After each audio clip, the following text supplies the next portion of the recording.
And now I'd like to welcome to the podium Paul Levesque, President of Pfizer Canada, to say a few words.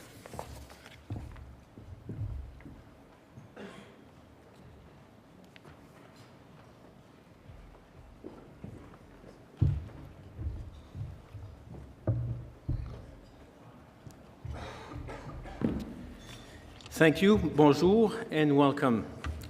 Pfizer Canada est heureuse de parrainer cette extraordinaire conférence. C'est pour nous un très grand honneur de nous associer à un invité de si grand prestige. You will be hearing about Mr. Tony Blair's impressive list of accomplishments shortly. But first, I would like to take this opportunity to tell you why we at Pfizer chose to support this event. We are here for a very important reason. Malaria continues to claim more than one life every 30 seconds. While virtually no one from North America is stricken with this awful disease, in the past decade, more people have died from malaria than died in the Second World War. Malaria steals lives, devastates families, cripples economies, and ruins nations. It is also one more factor that worsens the divide between rich and poor nations. To say that conquering malaria is a purely medical imperative, if we can just find the right treatment, fails to do justice to the magnitude of the crisis. It is also a moral imperative and a political one. This is why the work of the Tony Blair Faith Foundation and the Belinda Stronach Foundation is so important and so urgent. Building up resistance to malaria comes in part from breaking down barriers to action by encouraging communities to work together. However, while working together can take us to extraordinary places, it alone will not stop malaria. This is not a new and terrible disease we know little about. It's an old and terrible disease that is overwhelming the standard therapies. Just as we're all afraid of how influenza and SARS can mutate, so can malaria, and it's doing so with devastating efficiency. Despite increased distribution of insecticide-treated sleeping nets, despite more medications made available to millions more people, the fact is malaria is on the rise. Indeed, in some African nations, illness and death from malaria is up by 200 to 300%. This is largely because many of the older anti-malarial medications no longer do the job. Malaria has morphed, rendering some of the standard treatments, quote, virtually useless, unquote. Pfizer is developing a new generation of medication to treat people afflicted with malaria, including one drug targeted to women infected during pregnancy. Pfizer is also working closely with the Clinton Foundation to find new and equitable ways to fund the distribution of malaria medications in developing countries. Pfizer is also very much on the ground in Africa with offices in 7 countries. Through Pfizer's Mobilize Against Malaria efforts, we are funding leading non-governmental organizations in Ghana, Kenya, and Senegal to help close critical gaps in malaria treatments and education. These projects are not only about Pfizer medications. They engage and educate treatment providers and patients to improve the utilization and effectiveness of malaria treatments.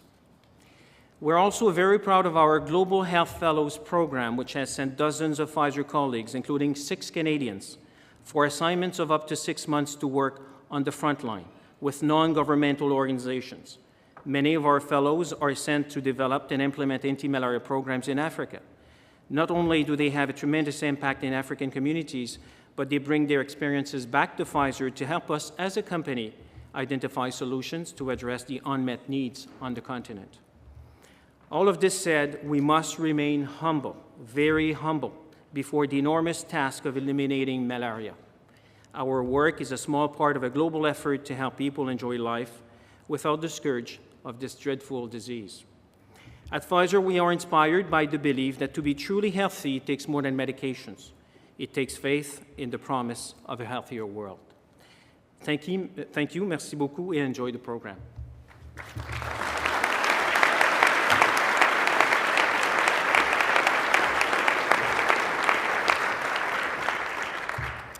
Thank you, Monsieur Levesque, and thank you again to Pfizer for your support. And now I will introduce my co-host. One of the things I most enjoy about my association with the Canadian Club is the opportunity it gives me to work with remarkable people, many of whom are changing the world. People like our guest today, and like the woman I'm about to introduce.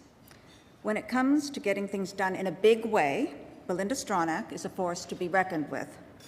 She was the Member of Parliament for Newmarket Aurora from 2004 till 2008, and the Minister of Human Resources and Skills Development in 2005-2006. Before that, she was the President and Chief Executive Officer of Magna International, Canada's largest auto parts manufacturer, which incidentally set records for sales and profits under her leadership. That might be a little harder to pull off in today's environment, but in many ways and for many reasons, I think Belinda is most proud of the work she's doing now through the organization she's representing here today. The Belinda Stronach Foundation was officially launched just this year, but its founder has been a devoted philanthropist for quite some time. The foundation's goal is the advancement of human potential through individual empowerment and social change. It's focusing its efforts on three key areas: girls and young women, Aboriginal youth, and global initiatives. It's the third area, global initiatives, that brings us together today. I'll let her tell you more about that. Please join me in welcoming Belinda Stronach.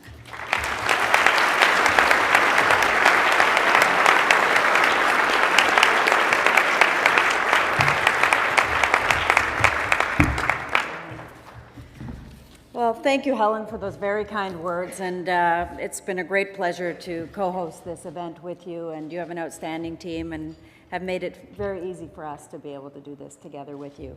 And I'd also like to thank you, thanks to Pfizer for being the major sponsor of this event, and we greatly appreciate that, and also the Toronto Star for being our media partner and helping us to get the word out. My job is now to introduce our guest of honor. And I might start by saying that Tony Blair is good at a lot, but he's really bad at one thing, and that's being retired. On the morning of June 27th, 2007, Tony stepped down as Prime Minister of the United Kingdom, as leader of the Labour Party, and as a Member of Parliament. That very afternoon, he was named as Middle East envoy for the US, Russia, the UN, and the European Union. Tony Blair's retirement had lasted exactly 3.5 hours.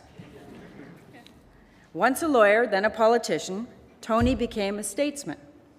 In the days that followed, he took on the role of negotiator and traveling orator.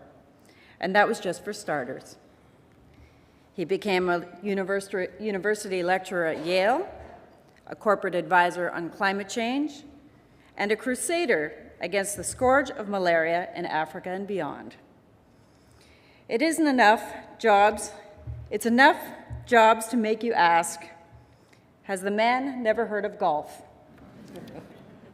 As many of you know, Tony Blair has also emerged as a powerful advocate for the influence and importance of faith in the 21st century world. Through the Tony Blair Faith Foundation, he promotes respect and understanding about and among the world's religions, and works to further establish faith as a force for good in the modern world. I could walk you through Tony's biography, but why steal Wikipedia's thunder? You know who he is, you know what he stands for, and the values and beliefs that define him. And that's why you're here to see him. I know him as a trusted partner in the fight to reduce and ultimately eliminate deaths from malaria. I know him through the combined efforts of our foundations to give young people of faith the opportunity to make a difference in the world, and I know him as a friend. Ladies and gentlemen, please welcome the world's worst retiree, the Right Honourable Tony Blair.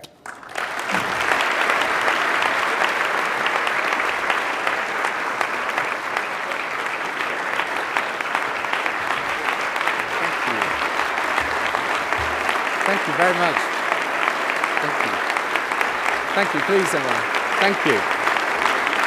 Thank you. Thank you very much. Thank you. Thank you. Thank you. Really, thank you. Thank you very, very much. Indeed, that's... Well,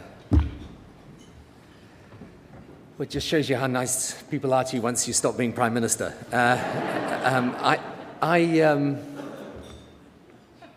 I'm absolutely thrilled to be here in sunny Toronto. in this wonderful country of Canada. And in a moment, too, I'm going to say to you what I think we can do about the 1 million deaths from malaria every year in Africa, deaths that are preventable.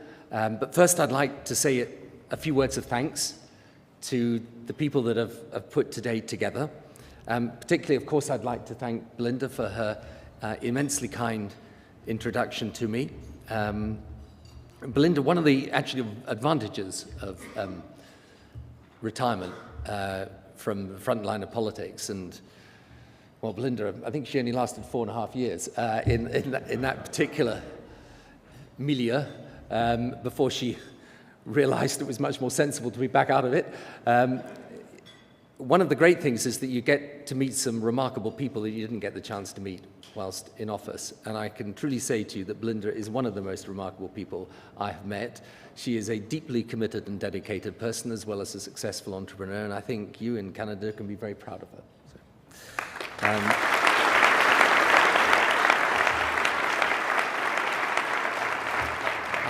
I'd like to thank, of course,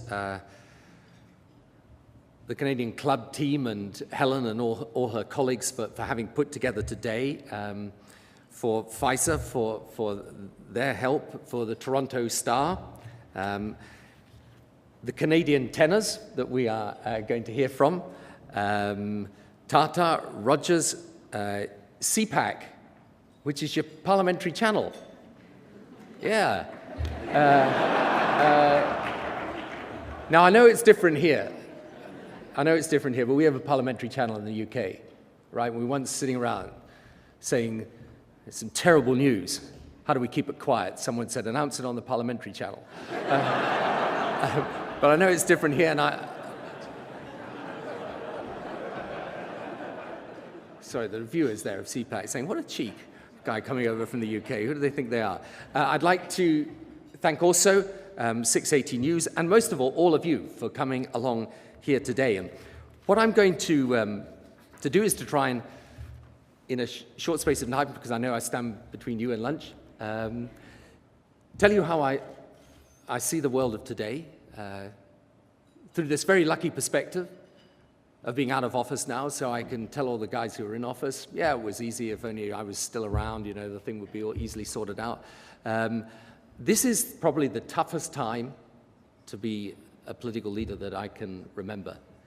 And it may help me if I try and approach this as we have a new administration in the United States, if you like, through the eyes of the new president there and the challenges as I see them that confront him.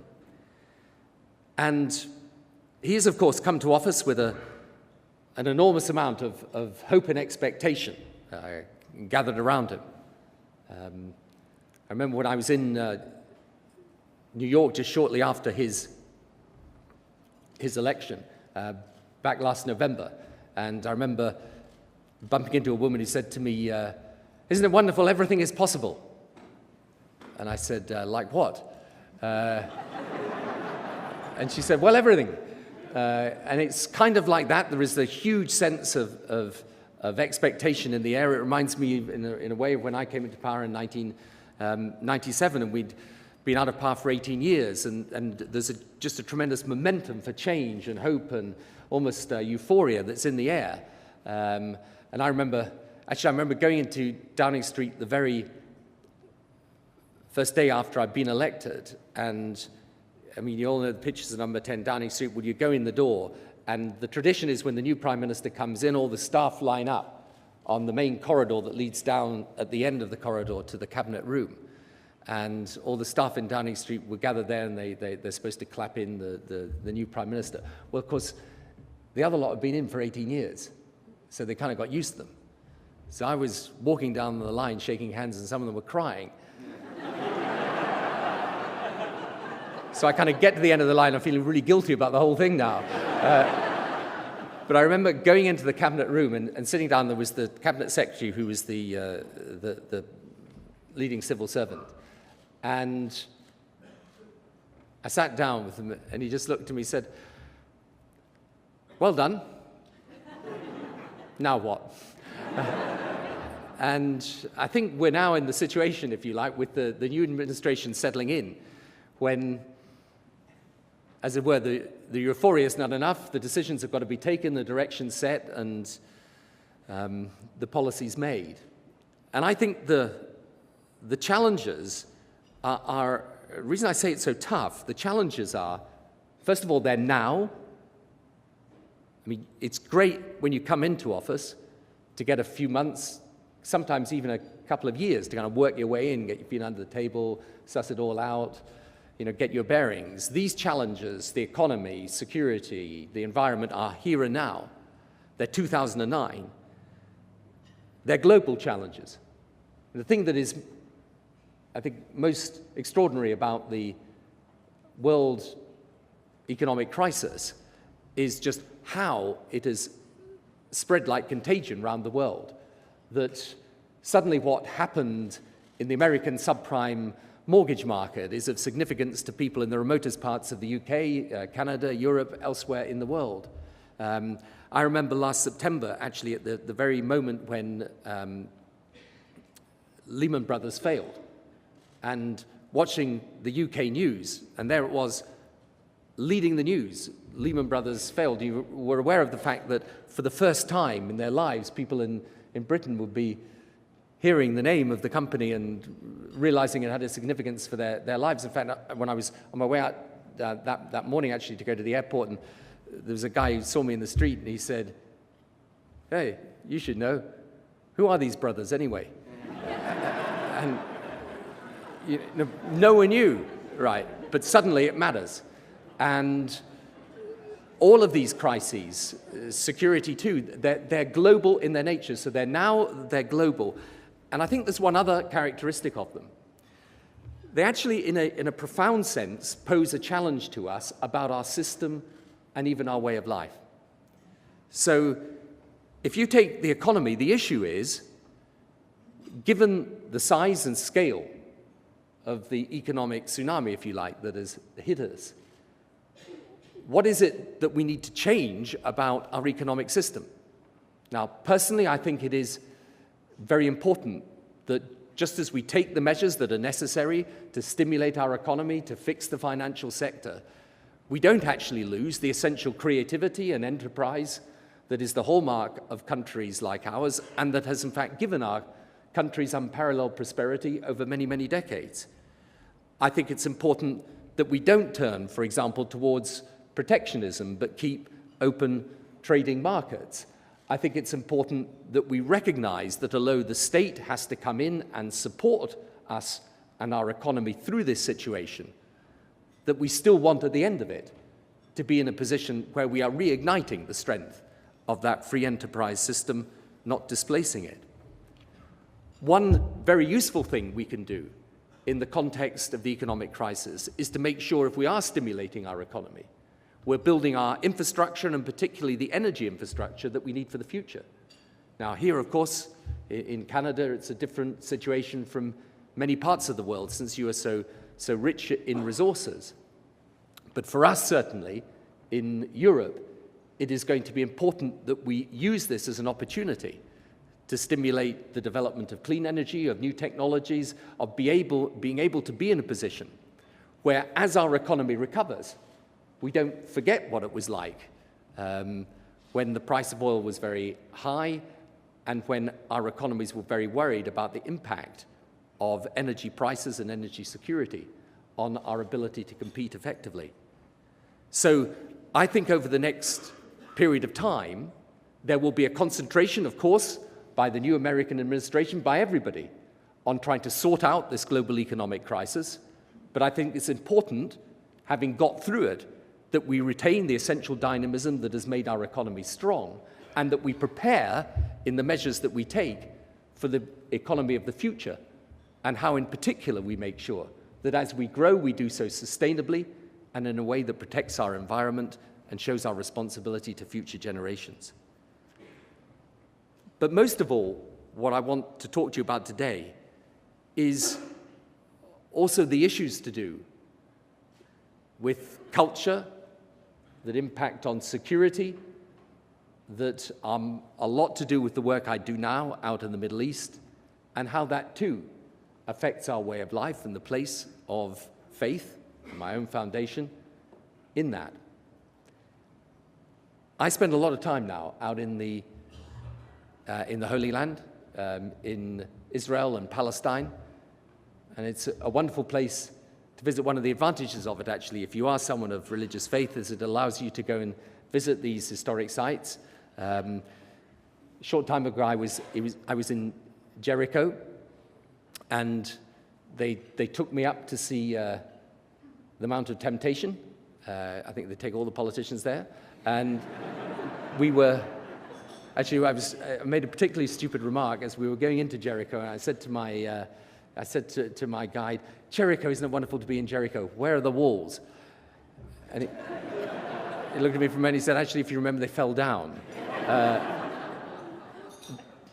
But out there, you see, in its clearest form, a struggle that, of course, is about politics and is about territory.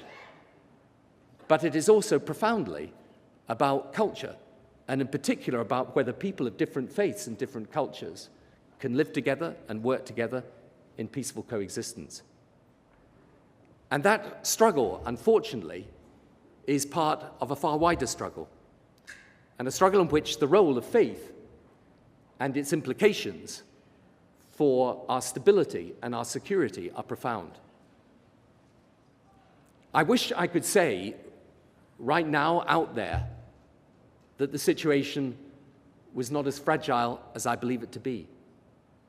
But I think when we hear of Taliban forces just 100 kilometers from Islamabad, we contemplate the sacrifices that you're making and that we're making in my country and other countries around the world are making in Afghanistan. We look at the situation, though measurably improved from a couple of years ago, in Iraq. We look at the Lebanon and Palestine. These things are well known. But how many people know, for example, of the 150,000 people that have died in the Mindanao dispute in the Philippines? Of the tens of thousands that have died in Algeria? Of the instability and fragility of countries like the Yemen? Or if you go into the northern part of Africa, where there used to be Christian and Muslim populations that lived at peace with one another, and actually in a fair degree of harmony with one another, whose harmony has now been disrupted and destabilized. The truth is, we live in a world, whether like it or not, globalization is shrinking it and pushing it together. And the issue is, does religious faith and do issues of culture then pull the world back apart? Sometimes people say to me, why on earth, after leaving number 10 Downing Street, should you choose something like an interfaith, a religious interfaith foundation to be the new sphere of your life? And the interesting thing is, when I talk about this to people outside the world of politics, they scratch their heads and are rather curious about it. When you talk to people who are inside the world of politics today in positions of leadership, they understand it exactly. And they understand it because we know, as political leaders, having been engaged in the events of the last 10 or 15 years, that unless we can create a situation in which people of different cultures and faiths can live together peacefully, can learn to respect, not just tolerate each other, but respect each other, then it's going to be very hard to resolve those questions of conflict and security that confront us. So part of the answer, of course, will lie in Israel and Palestine, in how you describe a Palestinian state and how you negotiate over the issues to do with refugees, how you carve out the right solution on Jerusalem. Yes, of course, all of these political questions have got to be dealt with. But it will also be, in part, about whether we can create the atmosphere and the context within which people fiercely proud of their Jewish faith or fiercely proud of their Muslim faith can live side by side in what is a small strip of land that you could fit within a small part probably of one state, of Canada. So that's the issue. And part of the answer lies, therefore, in how we handle the questions of faith. Now, my foundation is about the Abrahamic faith, but it's actually broader than that. So we deal with the three Abrahamic faiths: Judaism, Islam, Christianity, but we also deal with Hinduism, Buddhism, Sikhism. And the purpose of the foundation is to have better education so that people understand more, because where there's understanding, there is more likely to be harmony and peace, and where there is ignorance, there is more likely to be fear and conflict. Part of it, however, is about action. It's about saying there'll be all sorts of doctrinal disputes and theological questions that people of faith can engage in. But actually what would be most important is if the people of faith can put those to one side for a moment, accept that I will remain a Christian, a Muslim will remain a Muslim, but ask what we can do together as people of faith to make the world better.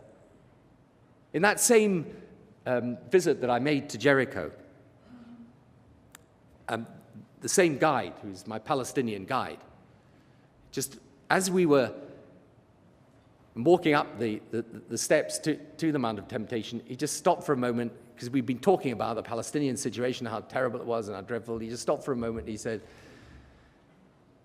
"Moses, Jesus, Muhammad, why did they all have to come here?"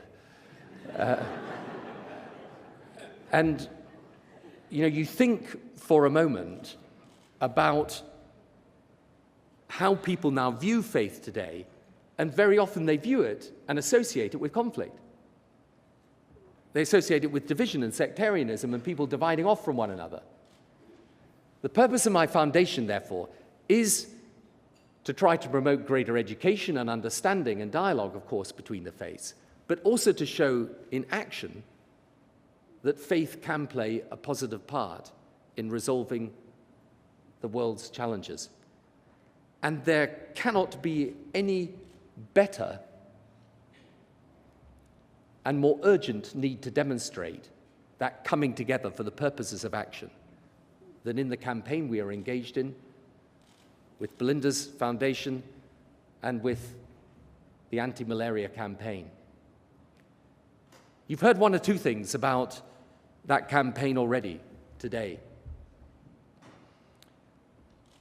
Here is the thing that is most shocking and that should most awaken our conscience about it. Those 1 million deaths every year, the majority young children, are preventable. It is not that we do not know what to do, and it is not that we have not shown that where we do it, it has an effect. Essentially, what the families need out in Africa are the bed nets, because malaria strikes predominantly at night whilst the children are sleeping. Children should sleep under a bed net. A bed net is $10. And they need access to the medicines and trained healthcare workers. Now, those bed nets, for $10 each bed net, literally save lives. How do we know? We know because where we've done it, it saved lives. In Rwanda, where there has been a campaign to provide the bed nets, the numbers of death from malaria have fallen by over 50%. In Zanzibar, where they made a major push on malaria, they've reduced the deaths virtually to nothing. But as our colleague from Pfizer was telling us earlier, the fact is, without that, the numbers of deaths are on the rise. So we have a challenge that is clear. People dying. Even during the course of our gathering here today, there will be those that have died from malaria. We have a challenge, we have a solution, and the question is, do we have the will to do it? Now, what my foundation is trying to achieve is the mobilization of the faith community to try to make a difference in this fight. And the reason the faith community is important is, of course, because there are many people who are people of faith, that in their faith communities can help raise awareness of this issue and can help raise money for it. But there is another reason. Out there in those remote parts of Africa, a health clinic or a hospital is a rarity. People have to travel miles, sometimes 100 miles or more, to get there. For very obvious reasons, therefore, often they don't, and therefore they die. But every one of those communities, no matter how remote, has a place of worship in it. They will have a church or a mosque or a place of worship. And they could be the means of helping distribute the bed nets and the medicines. The infrastructure, in other words, of faith could help provide the answer to this problem. So my foundation is partnering the anti-malaria campaign in trying to mobilize people of faith to do something about it. And we've created a program which is just a program we're starting now. We just appointed the first fellows on that program, who are 3 young women who are here today, are representatives of that program. There's Maya Smith, there's Hilary Kichi, there's Ariba Jawad. And those 3 young people, one Jewish, one Christian, one Muslim, are going to get training, go out to Africa, come back into their faith community here in Canada, and try and raise awareness and support for the anti-malaria campaign.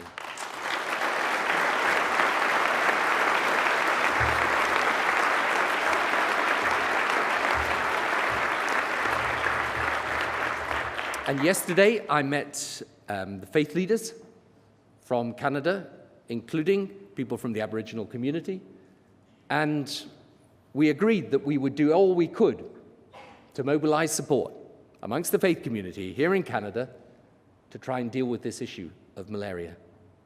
Now, I think this is, obviously, I think it's an important challenge in humanitarian terms, as a moral cause, and so on. But I think there is one other reason why this is so important for us. I talked earlier about the global economy and the challenge that there is, and the security threat that we face. And I said right at the very beginning that I thought these threats were characterized by the fact that they were urgent, they were global, and they also called upon us in some very special way to protect our own way of life. And so that's why I say, in respect of the economy, it's important we keep confidence in the basic enterprise system that we have. In respect of security, why it's important that we stand up and see through the challenges that we have. But here is the thing, which I think is so important. Part of our way of life, part what makes our societies and countries distinctive,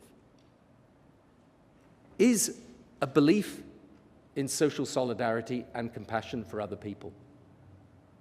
You know, when I think of Canada and I think of the people that are here today and how many of you will have migrated from other parts of the world, including mine,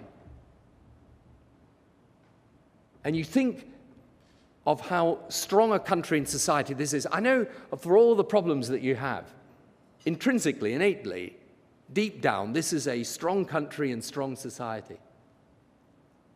And one of the reasons that you have had that strength over the years, the strength that has seen this country work alongside countries like mine in defending freedom, in defending the future, in protecting the world from the challenges that beset it, one of the reasons is that you have something very, very special that most countries strive for, but very few achieve. All of you, whatever your background, consider yourselves equal members of the human race. So even though coming together here into Canada has been people from different nations and different faiths and different cultures, there is a point at which you unite, and that point is about the values you believe in, and those values are about a sense of compassion towards other people, a belief in equality, a belief in the essential dignity of each and every human being. Now, if we face these challenges in the world that are so profound and that do touch on the essence of our way of life, how can we allow, no matter it is thousands of miles away, people in the poorest part of the world to die when we could, without enormous effort, save their lives? And if we decide, on the contrary, that what we are going to do is to act and to make those life-saving actions count, faced as we are with those appalling statistics which represent human lives lost, if we are to do that, think of what a great signal that sends out to the world about the type of people we are, about our way of life and what we believe in. So my plea to you today is this, that it's important that we take this particular issue seriously, of course. And what we're trying to do is to show in the way that we're going to work as people of faith, and Belinda's organization will work as those connected with the anti-malaria campaign. We're going to try and show what we can do together in order to combat this scourge, this deadly disease that kills so many people. But we also have to bear in mind one other thing, that as this century develops, we have to decide what are the values that govern it. And sometimes people feel that globalization is such an impersonal, strong force that it sweeps everything before it, like this economic crisis, and there's nothing we can do to prevent it.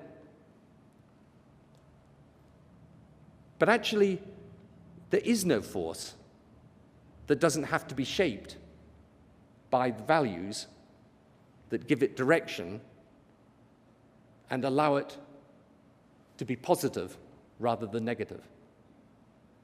So the challenge we have is, of course, in respect of this campaign and this disease and how we can combat it.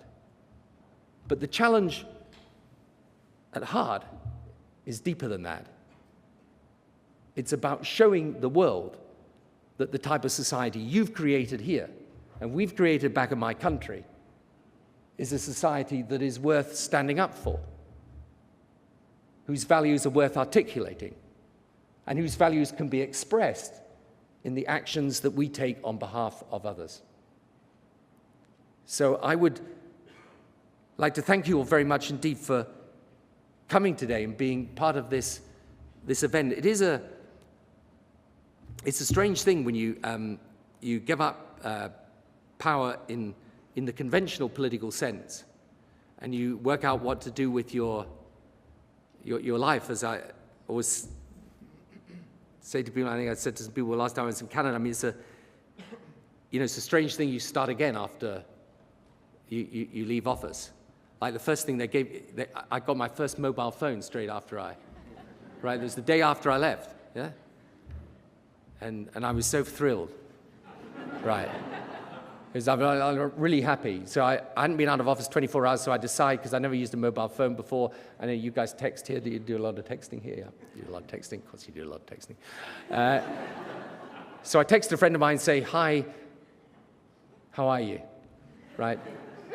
I don't realize that my name doesn't show up on the text. So I get a message back which says, "Sorry, but who are you?" And I'm kind of sitting there thinking, it's been 24 hours.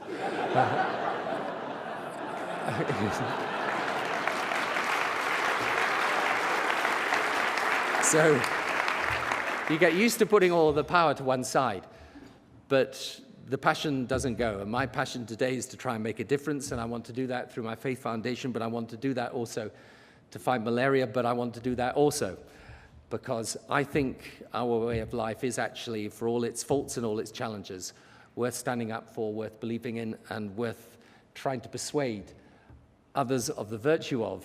And there's only one way to do that, and that is not showing it in words, but showing it in deeds. And that's why I ask you to help me do so. Thank you very much indeed.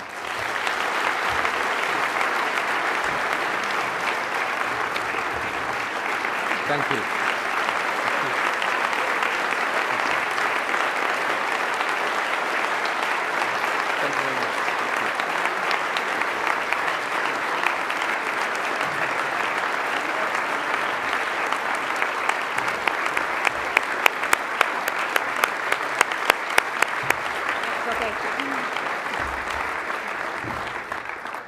I'd like to call on John Capobianco, President-elect of the Canadian Club of Toronto, to offer official thanks on behalf of the Belinda Stronach Foundation and the Canadian Club.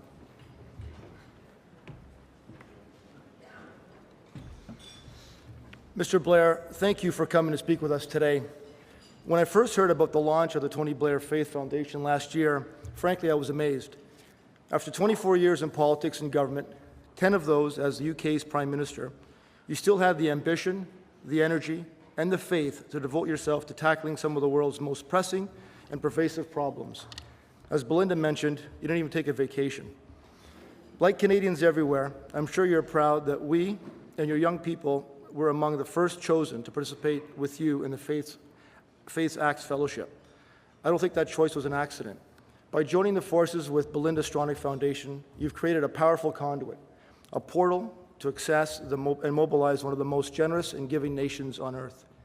In 2004, the last year for which statistics are available, 85% of Canadians over the age of 15 had made a financial contribution to a charitable or nonprofit organization the previous year. Those donations totaled $8.9 billion. Most of that money, 45% of it, went to religious or faith-based organizations. Canadians are also consummate volunteers. In that same period, 45% of us, 15 years of age and older, had been involved in some kind of volunteer work during the previous year.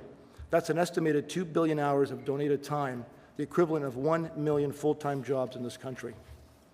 Mr. Blair, all of us here today wish you and the Belinda Stronach Foundation every success with the wonderful work of the Faith Acts Foundation and your mission to fight malaria and save millions of our lives around the world. I know that you'll get the support, enthusiasm, and sweet equity that Canada and our young people can muster to help you. On behalf of all of us here, we thank you very much.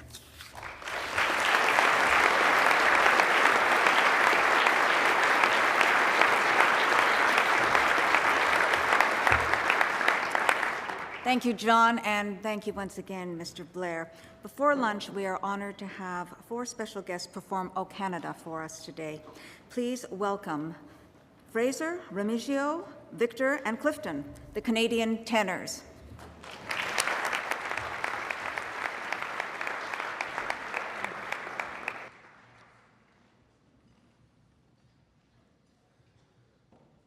Oh, Canada, our home and native land, true patriot love in all thy sons command, car ton bras se porte le pays, il sait porter la croix. Ton histoire est une épopée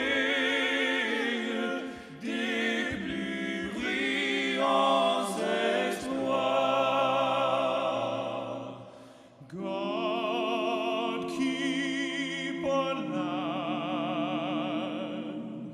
glorious and free. Oh, Canada, we stand on guard for thee. Oh, Canada, we stand on guard for thee. Stand on guard for thee.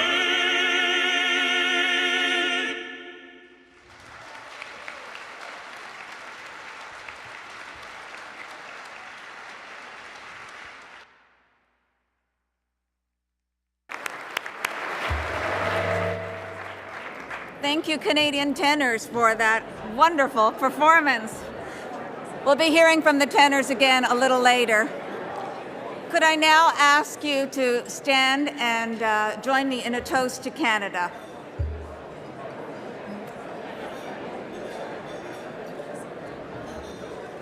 To Canada.